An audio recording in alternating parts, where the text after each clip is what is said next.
लीजिए सुनिए जयशंकर प्रसाद की लिखी कहानी प्रणय चिन्ह। वाचन समीर गोस्वामी का है। क्या अब वे दिन लौट आवेंगे? वे आशा भरी संध्याएं, वो उत्साह भरा हृदय जो किसी के संकेत पर शरीर से अलग होकर उछलने को प्रस्तुत हो जाता था, क्या हो गया? जहां तक दृष्टि दौड़ती है जंगलों की हरियाली, उनसे कुछ बोलने की इच्छा होती है, उत्तर पाने की उत्कंठा होती है, वे हिलकर रह जाते हैं। उजली धूप जलजलाती हुई नाचती निकल जाती है। नक्षत्र चुपचाप देखते रहते हैं। चांदनी मुस्कुराकर घूंघट खींच लेती है। कोई बोलने वाला नहीं। मेरे साथ दो बातें कर लेने की जैसे सबने शपथ ले ली है। रात खुलकर रोती भी नहीं, चुपचाप ओस के आंसू गिराकर चल देती है। तुम्हारे निष्फल प्रेम से निराश होकर बड़ी इच्छा हुई थी मैं किसी से संबंध न रखकर सचमुच अकेला हो जाऊं, इसलिए जन संसर्ग से दूर इस झरने के किनारे आकर बैठ गया, परंतु अकेला ही ना आ सका। तुम्हारी चिंता बीच बीच में बाधा डालकर मन को खींचने लगी, इसलिए फिर किसी से बोलने की, लेन देन की, कहने सुनने की कामना बलवती हो गई। परंतु कोई न कुछ कहता है और न सुनता है।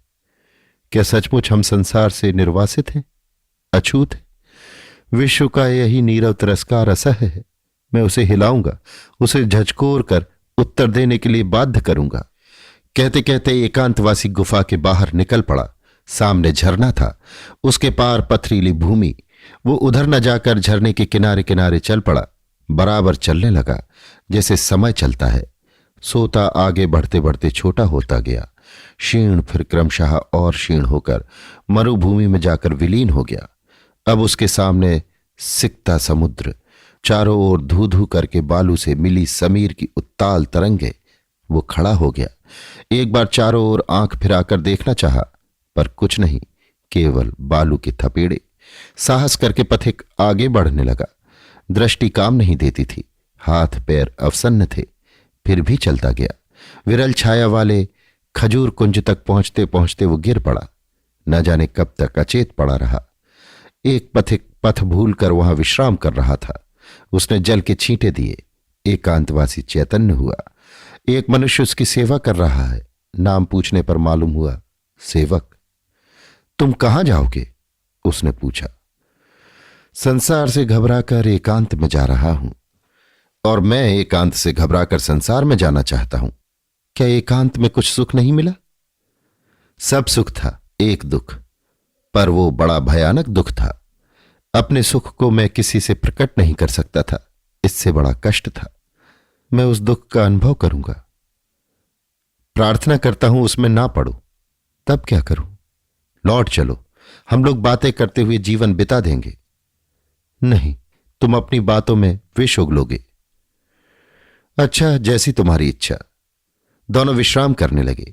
शीतल पवन ने सुला दिया। गहरी नींद लेने पर जागे। एक दूसरे को देखकर मुस्कुराने लगे। सेवक ने पूछा, आप तो इधर से आ रहे हैं, कैसा पथ है? निर्जन मरुभूमि। तब तो मैं ना जाऊंगा, नगर की ओर लौट जाऊंगा। तुम भी चलोगे? नहीं, इस खजूर कुंज को छोड़कर मैं नहीं जाऊंगा। तुमसे बोलचाल कर लेने पर और लोगों से मिलने की इच्छा जाती रही, जी भर गया। अच्छा, तो मैं जाता हूं। कोई काम हो तो बताओ, कर दूंगा। मेरा कोई काम नहीं। सोच लो। नहीं, वो तुमसे ना होगा। देखूंगा, संभव है हो जाए। लूनी नदी के उस पार रामनगर के जमींदार की एक सुंदर कन्या है, उससे कोई संदेश कह सकोगे? चेष्टा करूंगा। क्या कहना होगा?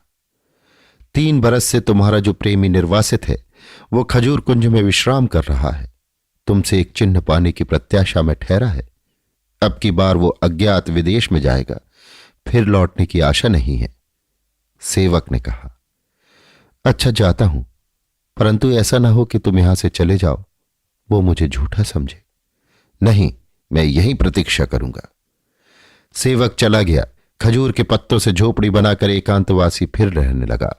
उसको बड़ी इच्छा होती कि कोई भूला भटका पथिक आ जाता तो खजूर और मीठे जल से उसका आतिथ्य करके वो एक बार गृहस्थ बन जाता, परंतु कठोर अदृष्ट लिपि उसके भाग्य में एकांतवास ज्वलंत अक्षरों में लिखा था। कभी कभी पवन के झोंके से खजूर के पत्ते खड़खड़ा जाते, वो चौंक उठता। उसकी अवस्था पर वो क्षीण का स्त्रोत रोगी के समान हंस देता। चांदनी में दूर तक मरुभूमि सादी चित्रपटी सी दिखाई देती। मां भूखी थी। बुढ़िया झोपड़ी में दाने ढूंढ रही थी। उस पार नदी के कगारे पर दोनों की धुंधली प्रतिकृति दिखाई दे रही थी। पश्चिम के क्षितिज में नीचे अस्त होता हुआ सूर्य बादलों पर अपना रंग फेंक रहा था। बादल नीचे जल पर छाया दान कर रहा था। नदी में धूप छाह बिछी थी। सेवक डोंगी लिए इधर यात्री की आशा में बालू के रूखे तट से लगा बैठा था। उसके केवल मां थी। वो युवक था। स्वामी कन्या से वो किसी प्रेमी का संदेश कह रहा था। राजा जमींदार को संदेह हुआ। वे क्रुद्ध हुए, बिगड़ गए, परंतु कन्या के अनुरोध से उसके प्राण बच गए। तब से वो डोंगी चलाकर अपना पेट पालता था। तमिस्त्रा आ रही थी। निर्जन प्रदेश नीरव था। लहरियों का कल कल बंद था। उसकी दोनों आंखें प्रतीक्षा की दूती थीं। कोई आ रहा है, और भी ठहर जाऊं, नहीं लौट चलूं। डांडे डोंगी से जल में गिरा दिए। छप शब्द हुआ। उसे सिकता तट पर भी पद शब्द की भ्रांति हुई। रुक कर देखने लगा। माझी, उस पार चलोगे? एक कोमल कंठ वंशी की झनकार। चलूंगा, क्यों नहीं, उधर ही तो मेरा घर है। मुझे लौट कर जाना है। मुझे भी आवश्यक कार्य है। मेरा प्रियतम उस पार बैठा है, उससे मिलना है। जल्द ले चलो। ये कहकर एक रमणी आकर बैठ गई। डोंगी हल्की हो गई, जैसे चलने के लिए नाचने लगी हो। सेवक संध्या के गहरे प्रकाश में उसे आंखें गड़ाकर देखना चाहता था। रमणी खिलखिलाकर हंस पड़ी। बोली, सेवक, तुम मुझे देखते रहोगे कि खेना आरंभ करोगे? मैं देखता चलूंगा, खेता चलूंगा। बिन देखे भी कोई खे सकता है? अच्छा वही सही, देखो पर खेते भी चलो। मेरा प्रिय कहीं लौट ना जाए, कहीं लौट ना जाए। शीघ्रता करो। रमणी की उत्कंठा उसके उभरते हुए वक्ष स्थल में श्वास बनकर फूल रही थी। सेवक डांडे चलाने लगा।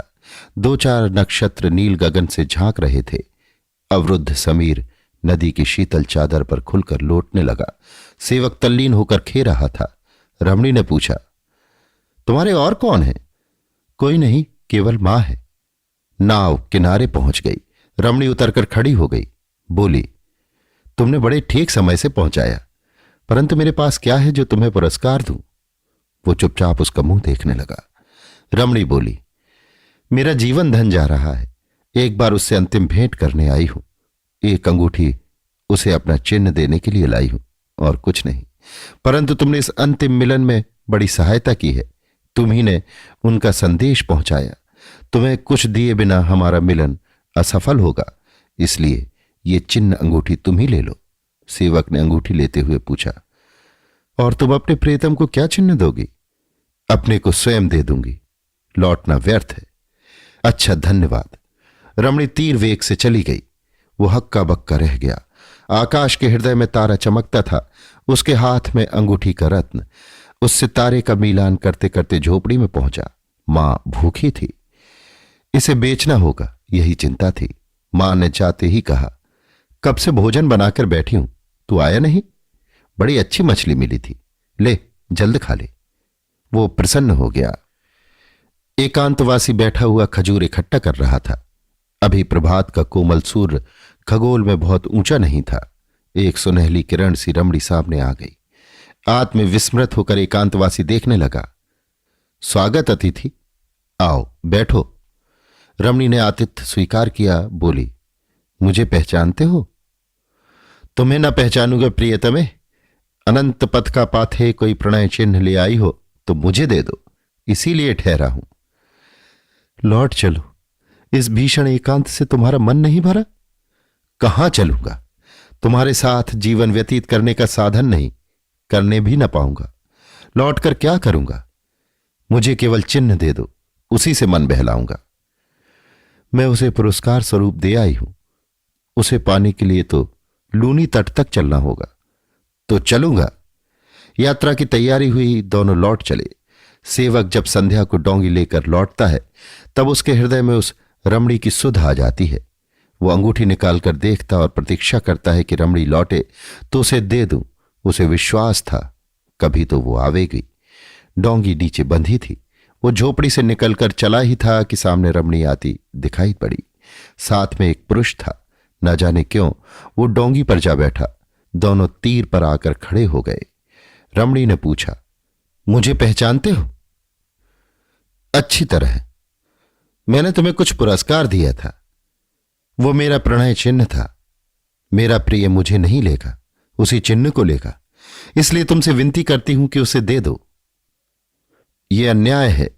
मेरी मजूरी मुझसे न छीनो। मैं भीख मांगती हूं। मैं दरिद्र हूं, देने में असमर्थ हूं। निरुपाय होकर रमणी ने एकांतवासी की ओर देखा। उसने कहा, तुमने तो उसे लौटा देने के लिए ही रख छोड़ा है। वो देखो, तुम्हारी उंगली में चमक रहा है। क्यों नहीं दे देते? मैं समझ गया इसका मूल्य परिश्रम से अधिक है। तो चलो, अब की दोनों की सेवा करके इसका मूल्य पूरा कर दूं। परंतु दया करके इसे मेरे ही पास रहने दो। जिन्हें विदेश जाना है उनको नौका की यात्रा बड़ी सुखद होती है। कहकर एक बार उसने झोपड़ी की ओर देखा। बुढ़िया मर चुकी थी। खाली झोपड़ी की ओर से उसने मुंह फिरा लिया। डांडे जल में गिरा दिए। रमणी ने कहा, चलो, यात्रा तो करनी ही है, बैठ जाए। एकांतवासी हंस पड़ा। दोनों नाव पर बैठ गए। नाव धारा में बहने लगी। रमणी ने हंसकर पूछा, केवल देखोगे या खेओगे भी? नाव स्वयं बहेगी, मैं केवल देखूंगा ही। अभी आप सुन रहे थे जयशंकर प्रसाद की लिखी कहानी प्रणय चिन्ह। वाचन समीर गोस्वामी का था।